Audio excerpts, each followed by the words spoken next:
juga kita doakan kepada para jamaah, baik yang hadir pada saat ini atau yang belum sempat hadir.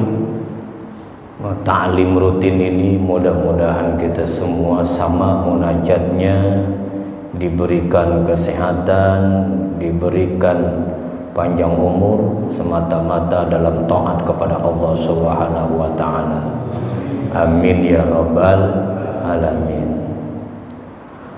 Alhamdulillah, kita panjatkan puja dan puji syukur kepada kehadirat Ilahi Rabbi Allah Subhanahu wa ta'ala Rabbul Izzati, Zat yang maha suci, Zat yang maha mencukupi seluruh kebutuhan hambanya dari sejak kehidupan dunia ini sampai nanti kehidupan negeri akhirat yang kekal abadi, dengan ucapan Alhamdulillah. Salawat dan salam pasti Allah limpah curahkan kepada junjungan alam, Nabi akhir zaman Sayyidul Anam, Nabi Allah Muhammad sallallahu alaihi wasallam, dengan ucapan Allahumma salli ala Sayyidina Muhammad wa ala ali Sayyidina Muhammad. Yang kemudian kita juga bersyukur pada saat ini setelah kita melaksanakan kewajiban kita sholat isya berjamaah, Allah takdirkan kita untuk bisa thalabul ilmi, hadir majelis ilmu. Kenapa?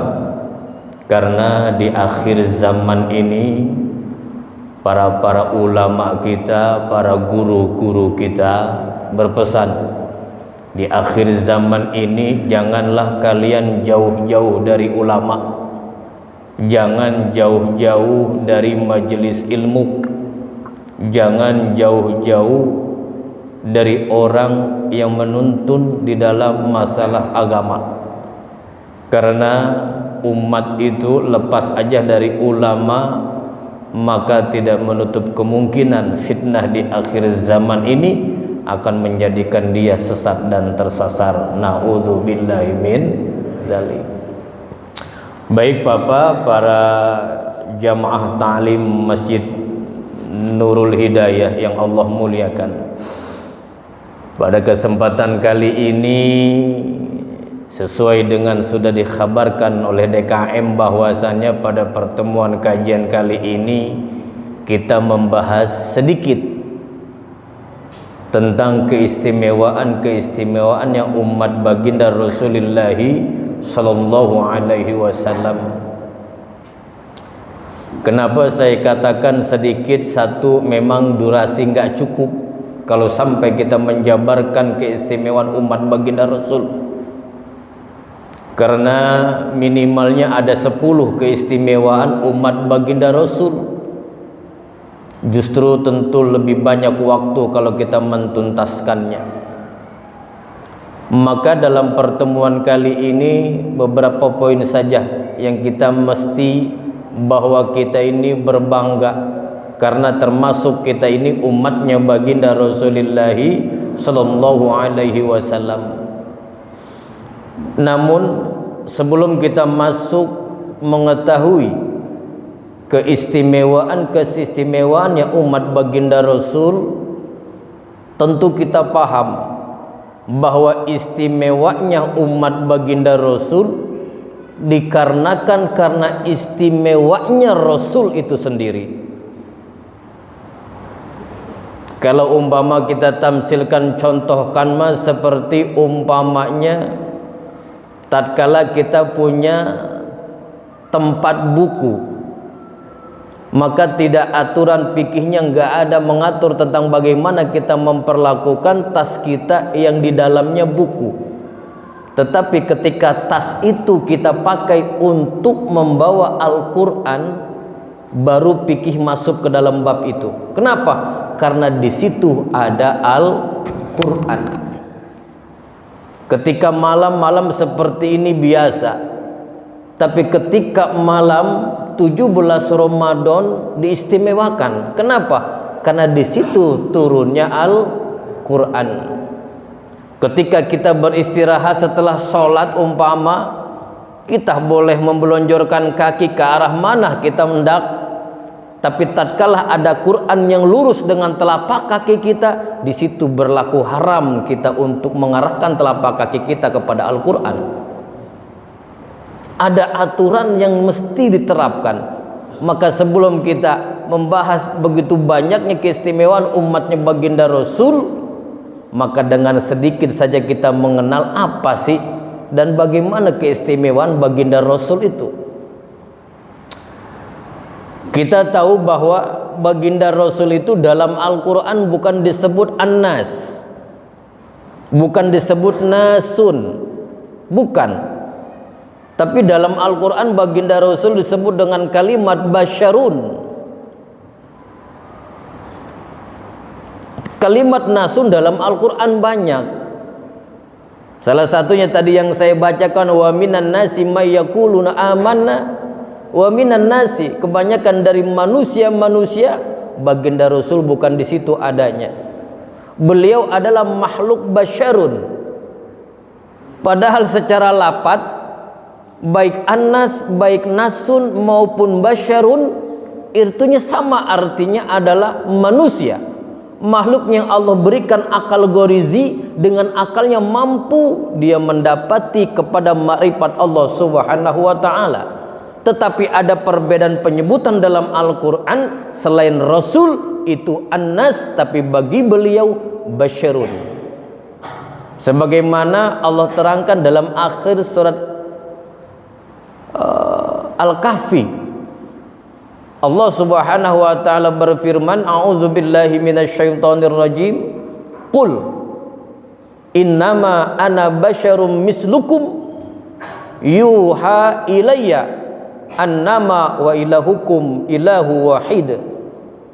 Qul, katakanlah ya Muhammad. Berarti redaksi ayat ini ada dua. Allah sebagai khatib yang berfirman memerintah kepada baginda Nabi, dan Nabi sebagai mukhatab, sasaran daripada dialog dengan Allah. Qul, katakanlah wahai Muhammad, innama ana basyarum mislukum, sesungguhnya engkau Muhammad itu, yang kemudian ini diucapkan oleh baginda bahwa baginda Nabi, ana basyarum mislukum, aku ini basyarun mislukum. Ada kalimat basyarun disambung dengan kalimat mislukum. Basyarun, aku ini adalah manusia. Mislukum, sama seperti kalian. Maka An-Nas, Nasun, Basyarun sama, berarti manusia. Tapi dalam kalimat basyarun ada yang namanya khususiyah yang membedakan dengan An-Nas. Makanya kan kalau kita ngedengar pengajian ibu-ibu itu kan suka ada selawatan tuh, nazoman lah ya. Muhammadun basyarun wa laysa kal basyari wa yaqutun hajarun wa laysa kal hajari. Muhammad itu manusia tapi bukan manusia biasa. Yakut juga itu batu, tapi bukan batu biasa. Tuh, ibu-ibu tuh. Muhammad itu manusia, betul. Baginda Nabi adalah manusia, tapi manusia yang punya pangkat basyarun.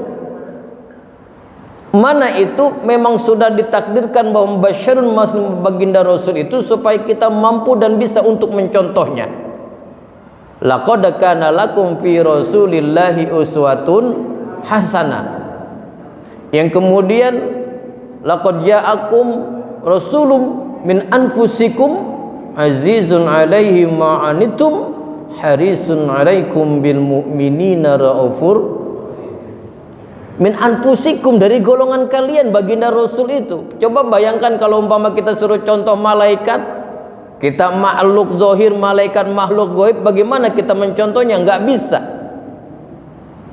Jangankan berbeda alam, berbeda jenis aja bingung. Contoh, ayam disuruh mencontoh kambing, Bukan nggak bisa, tapi yang nyuruh contohnya nggak waras. Ayam suruh nyontoh kambing, nggak sekupu.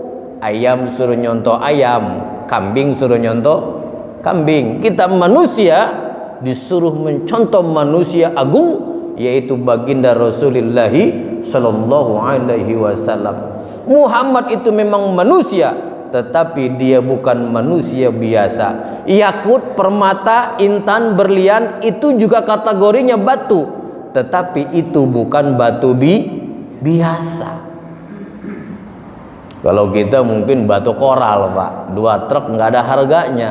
Tapi baginda Rasul permata, intan, berlian, yang harga dan kualitasnya hanya Allah yang mengetahuinya. Kenapa? Karena Rasul terliputi oleh 2 sifat.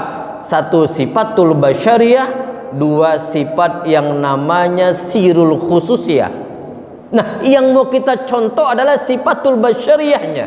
Kita nggak mungkin mampu untuk mencontoh sifat sirul khususiyah, dan itu hanya Allah yang mengetahui sirul khususiyahnya baginda Rasulullah sallallahu alaihi wasallam. Jadi yang kita contoh dari laqad kana lakum fi rasulillahi uswatun hasanah adalah sifatul basyariyahnya baginda Rasulullah sallallahu alaihi wasallam.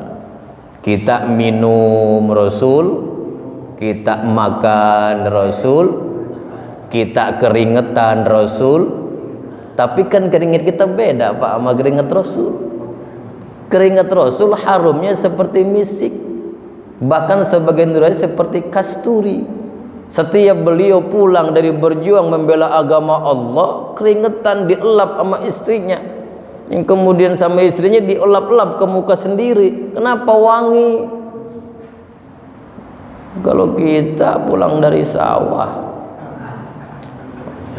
keringet segede-gede jempol, bini suruh ngelapin, mabok. Beda. Memang betul kita keringetan, baginda Rasul keringetan, tapi keringetnya beda. Kita beludah, Rasul beludah. Tapi beludahnya baginda Rasul kan obat. Ketika beliau hijrah dikepung oleh orang kafir jahiliyah, bersama Sayyidina Abu Bakar masuk goa, kata Sayyidina Abu Bakar, ya Muhammad, ya saya dulu masuk dah. Dan kenapa ya Abu Bakar? Takut ada binatang melata beracun. Udahlah saya bersihkan dulu goanya. Masuklah Sayyidina Abu Bakar, dibersihkan goanya semuanya. Ada satu bagian lobang nggak kelihatan, ternyata di situ ada kalajengking. Yang kemudian dibersihkan sama Sayyidina Abu Bakar, tuh kalajengking ngantuk.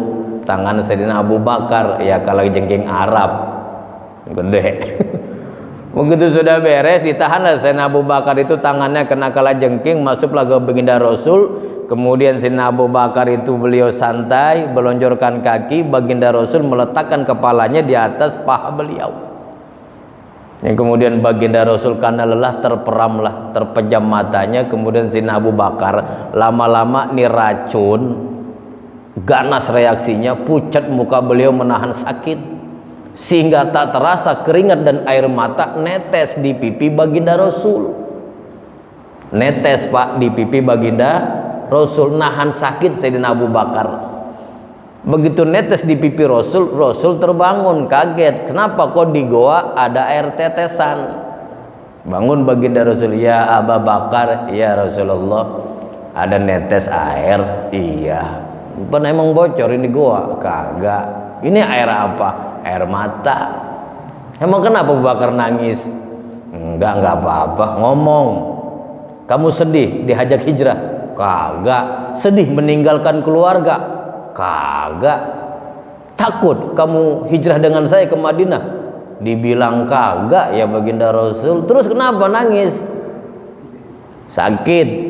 Dan tuh kalajengking mana? Nih tangan birunya sama mukanya pucet. Kata baginda Rasul ngomong, ya Abu Bakar, saya Rasulullah nggak mau nyusahin Rasul. Sepertinya Rasul kelelahan pengen tidur. Sini tangannya. Diambil oleh baginda Rasul tangan Sayyidina Abu Bakar, yang kemudian bismillahirrahmanirrahim diludahin, Pak. Tepat di lukanya, dioles, sembuh. Besok bapak praktekin dah. Bini ke sama tetangga ke, siapa tahu viral pak, viral. Seorang tetangga diludahin, lukanya sembuh, kagak borokan. Beda ludah kita sama ludahnya Rasul. Itu basyarun pak penjelasannya. Contoh supaya cepat ngerti pengaji mah, nggak usah lama-lama ya. Bapak punya uang 50.000 pak, punya uang 50.000. Saya mau tanya nih, di sini mall yang paling gede mall apa? Mall Citra ya, pokoknya mall Citra ya. Bapak punya uang nominalnya 50.000, tuh uang bapak bawa ke mall Citra. Saya tanya, itu kegedean apa kekecilan tuh duit? Jujur yang jawab, jawab yang jujur. Tuh uang 50.000 dibawa ke mall Citra, sedikit apa banyak? Kecil apa gede? Anas, belum basyarun, anas. Sekarang saya tanya lagi, tuh duit yang tadi bapak pegang 50.000 nih, ya kan dibawa ke mall Citra, makan kekecilan, sedikit lah, beli apa sih di mall kan begitu. Sekarang tuh duit bapak bawa ke Masjid Nurul Hidayah nih, bapak masukin ke kotak. Saya tanya, kegedean apa kekecilan? Jawab yang jujur. Kegedean apa kekecilan? Kotak amal gocap. Kegedean. Kegedean. Udah nggak usah munafik, jujur aja. Kegedean, gocap ke kotak amal. Kegedean. Anas pak, kita mah anas pak. Saya mau tanya, itu yang berubah itu nominal duitnya apa hati kita yang berubah? Hati. Duitnya tetap nggak? Tetap 50.000 pak. Basyarun mah nggak ngaruh pak. Mau diberikan harta berlimpah nggak ngaruh, nggak menggoyahkan imannya kepada Allah. Mau dikasih kemiskinan susahnya nggak ngaruh. Itulah pangkatnya baginda Rasul, basyarun. Maka beliau adalah nabi pertama ulul azmi dari 5 nabi dan rasul. Kan ulul azmi ada 5. Pertama Nabi Muhammad, yang kedua Nabi Isa, yang ketiga Nabi Musa, yang keempat Nabi Ibrahim, yang kelima Nabi Nuh, disingkat jadi Mimin. Tuh Pak, hafalin tuh, ntar pulang assalamualaikum salam sama bini, gua dapat ilmu dari Pak Ustadz. Apa Pak? Mimin lah, mimin itu 5 nabi ulul azmi, Nabi Muhammad, Nabi Isa, Nabi Musa, Nabi Ibrahim, Nabi Nuh. Mimin tuh. Alhamdulillah, ingat mimin, ingat Sule. Tuh, sekarang saya tafsir lagi Pak. Kalau memang ke kotak amal itu lebih gede, tuh gocap. Kalau ke mall mah sedikit. Sekarang tafsir lagi di kantong Bapak. Ada merah, ada biru, ada hijau, ada ungu. Tuh dengan warna kan otak Bapak kan bermain itu Pak. Bener gak? Merah cepet, biru gocap, hijau 20, ungu ceban, hijau muda 2.000, hijau kekuning-kuningan 1.000. Tuh kan gitu Pak. Tuh otak udah main tuh Pak. Disebut warna aja masa udah otak main tuh. Cepet gocap 20, ceban goceng 2.000, 1.000 gitu kan ya. Di kantong Bapak mentoklah sampai nominal 2.000. Jadi 150, 20, ceban goceng 2.000. Saya mau tanya, Jumatan. Tuh, kan dia udah pada ngerti tuh. Jumatan Pak, Jumatan. Tuh kotak mau lewat. Jangan pura-pura tidur. Jangan. Mending kotak kan padahal kuping ngedengerin tuh, kapan lu lewat katanya. Begitu lewat, waduh gayanya Pak istighfar. Astagfirullahaladzim, tuh kotak udah lewat. Padahal tadi pura-pura tidur itu. Nah, kalau tuh kotak lewat, saya mau tanya nih, lewat depan Bapak Jumatan dari duit tuh tadi berbagai macam nominal, mana Pak yang Bapak mau masukin? Jujur, nggak usah pakai. Tidak ada dosa di antara kita malam ini. Udahlah 2.000 pokoknya mah ya. Udah itu mah aklamasi sepakat. 2.000 kecuali salah cabut. Baru istighfar dia. Sampai rumah yang merah kagak ada. Waduh, kiamat sugro katanya. Buat beli beras sama mengguning kecabut. Masya Allah. Nah, pasti 2.000 ditafsir lagi sifat basyarnya. Di kantong Bapak memang tadi ada nominal sekian, sekarang ditafsir lagi 20.000, itu semuanya pecahan 2.000. Ada berapa lembar Pak? 10. Dari 10 lembar, yang 9 lembar kaku bagus, yang 1 lecek. Mana yang dipasukin? Jujur. Yang mana yang dipasukin? Goceng kalau kagak ada gocengan. Ribuan semua, 10 lembar, 9 kaku, yang 1 lecek. Mana habis disesar lagi, pakai isolatif. Udah buntung pakai isolatif Pak, mana yang dipasang ke kotak? Jujur, yang udah habis diimpus itu. Disesar. Ya, itulah kita Pak, itulah An-Nas Pak, itulah nilai kita Pak. Makanya kalau menceritakan keistimewaan baginda Rasul jauh daripada ke umatnya, maka istimewanya umat baginda Rasul karena istimewanya diri baginda Rasul Pak. Nah, salah satu keistimewaan umat baginda Rasul ya, banyak Pak, kurang lebih 10 kalau diceritakan banyak lah ya. Yang pertama, ta'muruna bil ma'ruf, itu punya sifat nahi mungkar Pak, itu nggak bakal hilang. Keistimewaan umat baginda Rasul Pak. Tuh, yang keduanya umurnya pendek tapi berkah. Tuh umat baginda Rasul. Ittiba baginda Rasul berapa umurnya Pak? 63 lah, walaupun istilah berbeda pendapat, rata-rata 63. Tapi berkah, dengan berkah apa umur pendek umat baginda Rasul? Yaitu umat baginda Rasul mah kalau dia beramal dapat pahala 2 kali lipat Pak dari umat-umat terdahulu. Diceritakan kepada umatnya yang jahiliyah, umatnya kaum Yahudi, bahwa apabila itu kaum Yahudi beribadah 1 hari, mereka akan mendapatkan 1 kirot. Yang kemudian kalau umatnya Nasrani, mereka beribadah setengah hari, mereka tetap masih mendapat 1 kirot.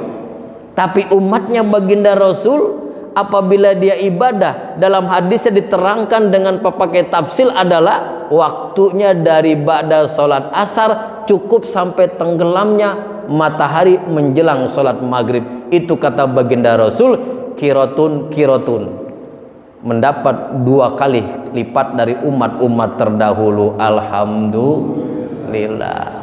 Tuh, makanya keistimewaan ini sebagai kita umatnya baginda Rasul, bukan hanya menegakkan amar ma'ruf nahi mungkar, bukan hanya kita mendapatkan keistimewaan dilipat gandakan pahala, dan juga istimewanya umat baginda Rasul adalah salah satunya nanti ketika yaumil mahsyar, di padang mahsyar baginda Rasul kenal sama umatnya. Begitu nanti di padang mahsyar kita dikumpulkan oleh oleh Allah Subhanahu wa taala, nanti baginda Rasul mampu mengenali umat-umatnya itu. Dari apa mengenali umat baginda Rasul kepada umatnya? Yaitu dikenali oleh baginda Rasul karena umat beliau ada yang namanya gurrul muhajilin, bercahaya, di mana cahaya itu bersumber dari bagian anggota tubuh yang selalu terkena air wudu Pak. Jadi makanya jangankan nanti di padang mahsyar Pak, di dunia saja orang sering wudu mah beda Pak ya Pak. Jangankan di padang mahsyar, di dunia nih orang sering wudu mah mukanya beda Pak ya. Mukanya Beda Pak, walaupun hitam-hitam kayak ada manis-manis gitu Pak ya. Kalau orang sering wudu Pak. Tuh. Ada gurul muhajilin. Memang nampak cahaya wudu itu. Karena kenapa? Karena wudu itu dari makna diaun, cahaya.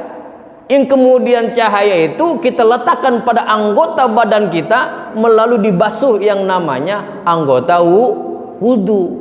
Maka nanti di yaumil mahsyar baginda Rasul akan mampu mengenali dari umatnya itu dari bercahayanya anggota badan umat baginda Rasul. Jadi nanti di padang mahsyar Pak, kalau orang ahli ibadah nih ya, ahli wudu kan termasuk ahli ibadah, itu nggak usah kita itu acung-acung tangan Pak. Ya Rasulullah, kami umatmu ya Rasulullah. Ya Rasulullah, saya umatmu, nggak usah ngaku Pak, nggak usah.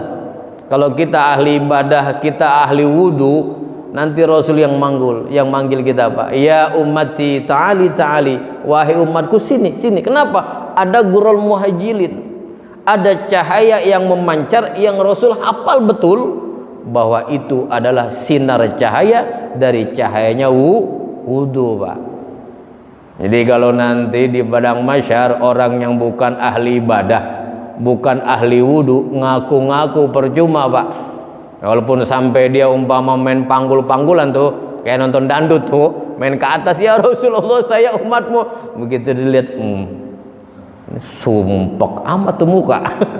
Ya sumpek ya, gelap. Oh bukan, kamu bukan umatku. Kenapa? Karena tidak ada tanda cahaya wudu pada dirimu. Sedangkan kalau ada yang cahaya wudu, gurul muhajilin dipanggil oleh baginda Rasul. Nah, untuk mendapatkan cahaya wudu gurul muhajilin, tentulah wudunya menurut ilmunya. Kan kalau kita ngeliat wudu, kan kalau wudu Pak, Masya Allah Pak, kalau kita bahas wudu Pak, wudu Pak, wudu secara ilmu fikih nih wudu, itu bisa lebih dari 10 poin Pak. Wudu doang tuh. Takrif wudu, hukum wudu, dalil wudu, rukun wudu, sunnah wudu, mubah wudu, makruh wudu, haram wudu, perkara yang dapat membatalkan wudu. Yang kemudian hikmahnya wudu apa, baru nanti penutup praktek wudu. 10 poin Pak minimal itu bahas bab wudu Pak dalam fikih. Makanya saya sekarang lebih senang kajian kitab Pak. Dulu saya sering safari dakwah dengan Kiai Sahdan. Terakhir kemarin kita ke Kalimantan Barat, Bontang, Pontianak, Balikpapan kemarin. Saya seringnya biasanya ikut safari dakwah dengan beliau. Beliau kemarin ke Aceh, saya nggak ikut karena di rumah itu ada bocil saya. Yang satu umur 2 tahun, kakaknya umur 3,5 tahun, jadi nggak bisa ninggal lama-lama. Dulu saya sering sama beliau, Lombok, Palu, safari dakwah. Tapi sekarang saya lebih senang kajian-kajian membedah kitab. Memang itu skill kita. Makanya ada beberapa masjid yang rutin itu. Saya katakan, Bapak umur berapa tahun sekarang? 60 tahun Pak Ustadz. 3 tahun lagi Pak. Wah, Pak Ustadz menakutin. Bukan, maksud saya kan kalau itiba kepada baginda Rasul kan 63 kan ya, 3 tahun lagi kan ya. Gini, apa maksudnya? Maksudnya Bapak pernah belum? Saya bilang ngebahas bab sholat seumur hidup, pernah belum? Artinya ngebahas khusus dari 0 sampai tuntas.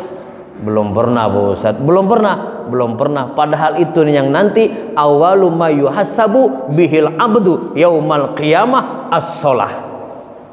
Perkara yang pertama kali nanti dihisab dari seorang hamba di hari kiamat, as-sholah, adalah ibadah sholat. Tuh.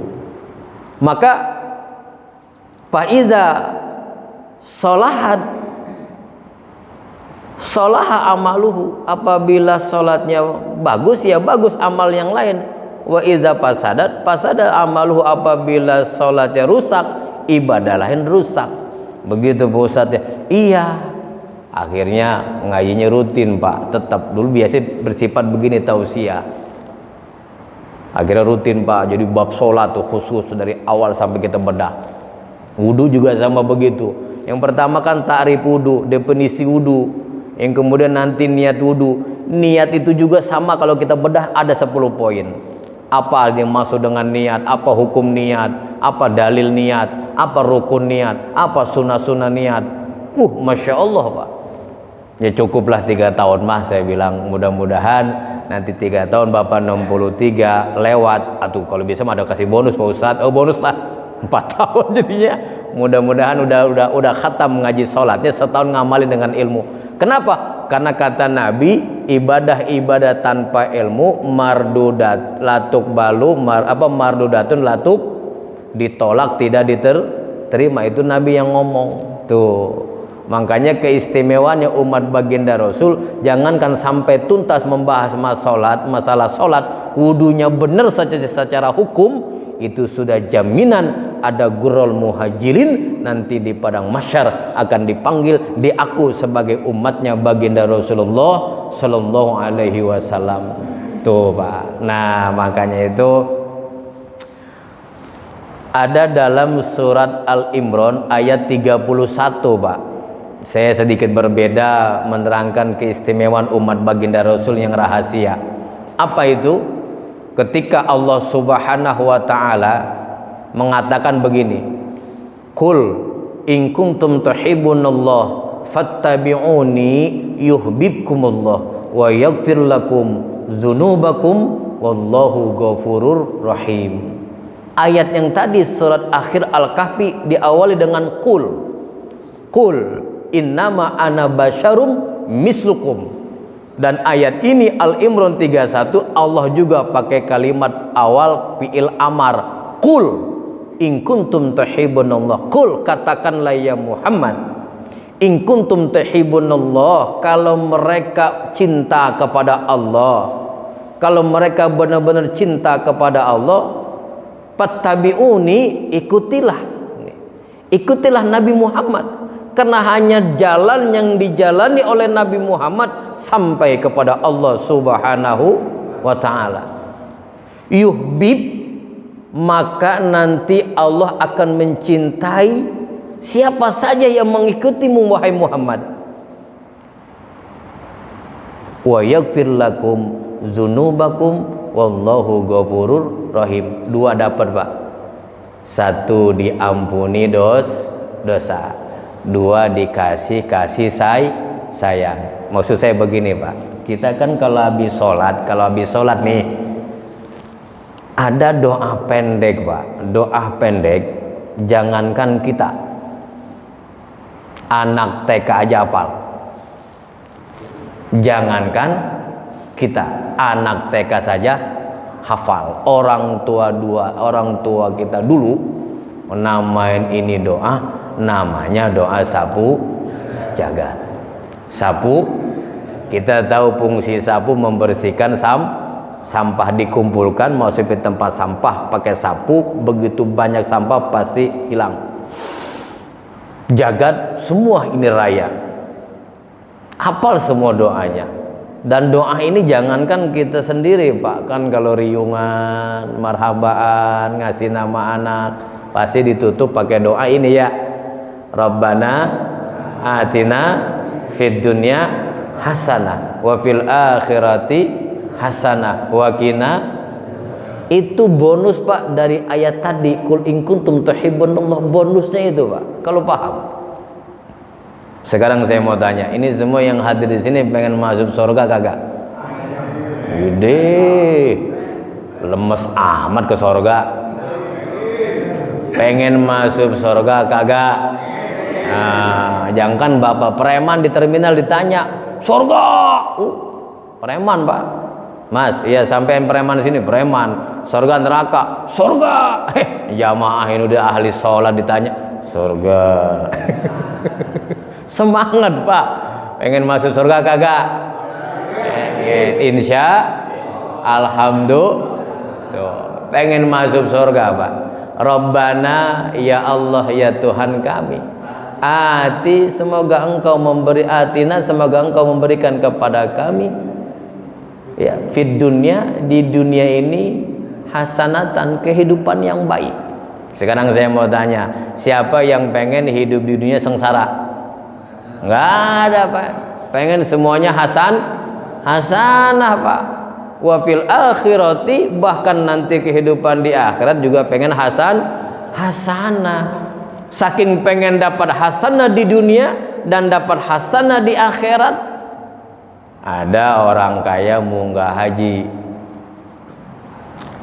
tawaf, juragan tanah, duitnya banyak, bininya 2, begitu tawaf diajarin sama mutawifnya, Rabbana atina fid dunya hasanah. Mutawif hasanah 2 kali, dema yang kedua kalinya Fatimah.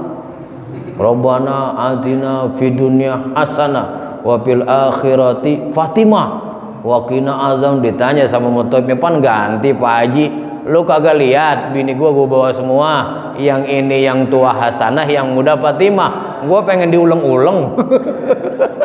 Ya kagak begitu juga Pak Haji, ini mah doa, bodoh dah. Daripada gua diulang-ulang bini gua, katanya. Masya Allah, setiap kita pengen hasanah.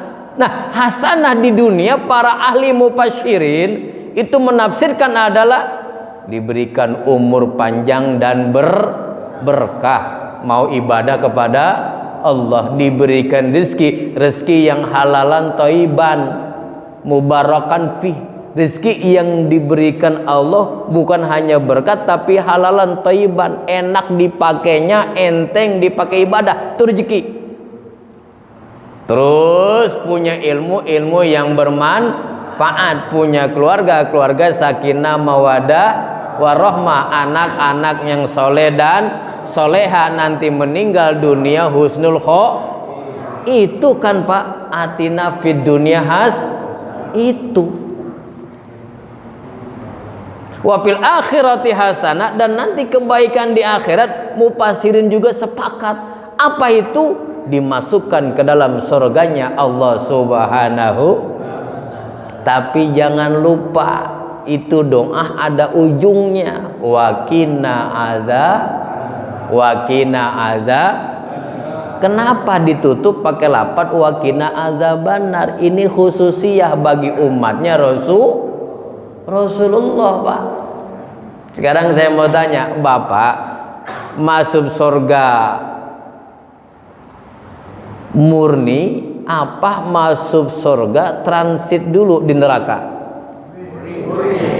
Masuk surga langsung tanpa transit dulu di neraka. Pengennya tuh. Kenapa? Karena nanti seseorang akan dimasukkan ke dalam surga berbagai macam tingkatan. Ada yang tanpa hisaban langsung ke surga. Ada yang melalui proses enggak lama ke surga juga. Ada yang pertengahan proses iya ke surga juga. Ada juga yang lama, tergantung kadar maksiatnya. Nih baju yang kita pakai nih. Ini kan kita pakai anak bersih kan melalui proses yang luar biasa, Pak. Betul. Baju, apalagi umpama petani ya, orang pekerja kasar tuh penggali selokan, lepisnya udah nggak ada warnanya sama lumpur. Pulang Pak Lumpang itu pulang kan, begitu pulang ke rumah nggak bisa tuh baju dilempit lagi kemudian ditaruh di lemari, kan melalui proses supaya bersih tuh baju. Betul. Yang pertama direndam Pak, nggak cukup sejam 2 jam Pak, itu Masya Allah mungkin bisa sehari penuh itu direndam dulu supaya rontok nih kotorannya, lumpur-lumpurnya.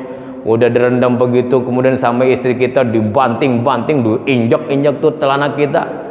Apa kata bini, dasar celana setan. Aduh, ada 3 aja celana begini kata bini, bisa stroke wak katanya.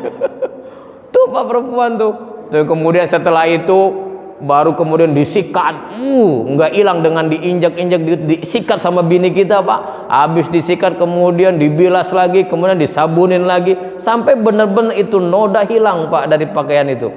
Kemudian setelah itu dipros, kemudian dibilas tuh ya, yang namanya pakaian bekas dipakai enggak bersih seperti baru kan, masih ada noda-noda tertinggal.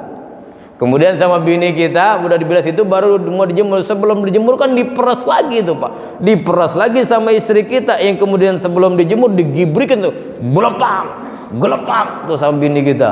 Kemudian dijemur Pak, mungkin 1 hari lah kalau lepis mah, itu pun harus panas mataharinya.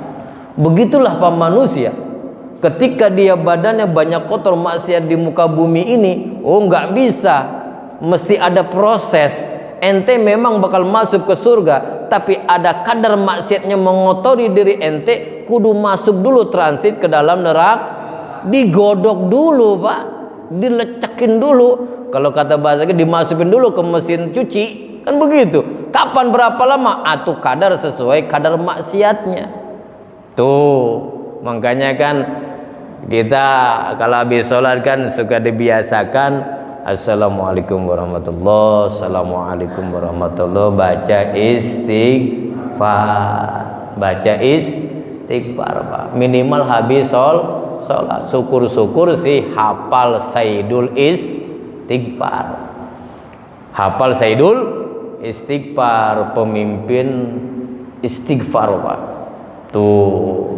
Terus sudah begitu baru kita antar salam. Sebenarnya zikir mah bukan hanya pada sholat Pak, semua ada kesempatan waktu kita berzikir kepada Allah. Kayak tadi umpama saya dari Jatiuwung Gandasari ke sini kurang lebih setengah jam lebih lah. Hujan, gerimis, becek, mau bawa mobil takut macet nggak keburu, akhirnya bawa motor. Ini mah asal DKM tahu aja perjuangan saya. Begitu sampai sini mana kagak ada yang manggil lah, mana ini Pak Waranto pulang dulu katanya. Oh pulang dulu. Masuk saya ke ruangan tunggu, ditawarin air, alhamdulillah saya bilang masih ingat dikasih air. Biasanya masih mau di mana-mana kopi hitam aja saya mah. Nyeletuk, yang ngasih kopi usah tanggung 2 menit lagi, ya udah tanggung nggak apa-apa dah. Akhirnya mau air putih Pak yang keluar. Alhamdulillah. Awalan Pak, atuh nanti Pak Ustadz kalau Pak Ustadz kesini lagi, atuh saya siapin apa? Air putih. Nah, sama aja itu. Nah, wakina azabannar, bonusnya adalah waki. Ya Allah, jagalah, semoga engkau menjaga nak kepada kami azabannar, dari hebatnya, dahsyatnya siksa neraka jahanam Pak. Kita pengen masuk surga langsung tanpa transit dulu di neraka, kagak enak seperti pakaian kotor tuh. Salah satunya supaya nggak transit adalah umur 40, 50, 60 ke atas mah masjid, ngaji, sholat, taklim, itu aja Pak ya. Rata-rata sekarang masjid Pak yang ngisi pensiunan semua Pak, yang azan dia, yang komat dia, yang ngampar karpet dia, dapat seminggu, yang dirawat atau dia ngap. Aduh masya Allah, ya Allah. Orang-orang mau khairu minan naum, kan udah ngempes. Ente sholat kita naon atau makin pulas. Apalagi cuacanya begini mah. Atau tadi kan cuaca begini, saya di rumah enaknya mah gimana? Atau saya ngobrol sama istri, nyedut teh, kan begitu Pak, bercengkrama. Karena beliau Kiai Sadan ngehubungin saya dan memang beliau apa-apa badal tuh ke saya, emang kita biasa jalan, percaya. Udah nama percaya mantum, bilang nggak percaya dah. Nah, insya Allah lah sekalian nanti kalau udah selesai taklim katanya mampir ke rumah sakit Cihos di depan At-Taqwa Pak ya. Nah, beliau sakit mata dirawat di sana, insya Allah.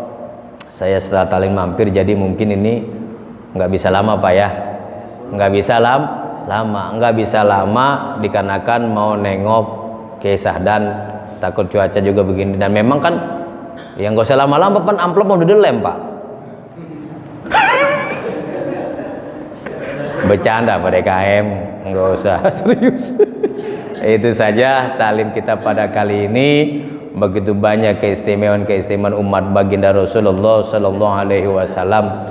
Tetapi di luar keistimewaan itu, yang penting bagaimana supaya kita ini menjadi istimewa di hadapan Allah dan baginda Rasulullah Sallallahu Alaihi Wasallam. Kalau kita ingin diakui sebagai hambanya Allah, kita mesti sholat. Kalau kita ingin diakui sebagai umatnya Rasulullah, kita mesti sholawat. Kalau kita ingin diakui sebagai sesama muslim, kita mesti silaturahim. Ada berapa, Pak? Ada 3. Ingin diakui hamba Allah, kita mesti sholat. Ingin diakui sebagai umatnya Rasulullah, mesti sholawat. Ingin diakui sesama muslim, mesti silat. Sholat, sholawat, silat. Maka zikir akhir zaman ini ada 3, Pak. 1, mentauhidkan zat Allah sebagai Tuhan kita. 2, mahabbah kepada baginda Rasulullah sebagai nabi kita. 3, untuk diri kita. Zikir tuh. 1, untuk Allah sebagai Tuhan kita. 2, untuk Nabi Muhammad sebagai nabi kita. Yang terakhir untuk diri kita. Apa zikir buat Tuhan kita Allah? Kalimatut tauhid, la ilaha illallah. Jangan ditinggalin, Pak. Jangan ditinggalin. Terus zikir untuk umat, untuk baginda Rasul sebagai nabi kita adalah sholawat kepada baginda Rasul. Yang afdol adalah sholawat Ibrahimiyah. Sholawat Ibrahimiyah itu selawat instruksi langsung dari Allah, makanya dipakai rukun ya. Selawat itu Nabi Muhammad dan keluarga di tahiyat akhir, walaupun ke Nabi Ibrahim sunnah, tapi selawat itu ada di dalam sholat. Kepanjangan Pak Ustadz, turunin. Kalau kepanjangan turunin, pendekin. Allahumma sholli ala Sayyidina Muhammad wa ala ali Sayyidina Muhammad. Kepanjangan Pak Ustadz. Idih, pengen diaku sebagai umat masih kepanjangan juga. Kepanjangan Pak Umat. Oke lah, Allahumma sholli ala Sayyidina Muhammad. Udah segitu. Kepanjangan Ustaz. Oke, dipendekin. Sallallahu ala Muhammad. Kepanjangan Pak Ustaz. Oke, kalau gitu disolatin aja. Inna lillahi wa inna ilaihi rajiun. Itu saja talim kita, mudah-mudahan ada manfaatnya. Amin ya rabbal alamin. Billahi taufiq wal hidayah. Wassalamualaikum warahmatullahi wabarakatuh. Alhamdulillah.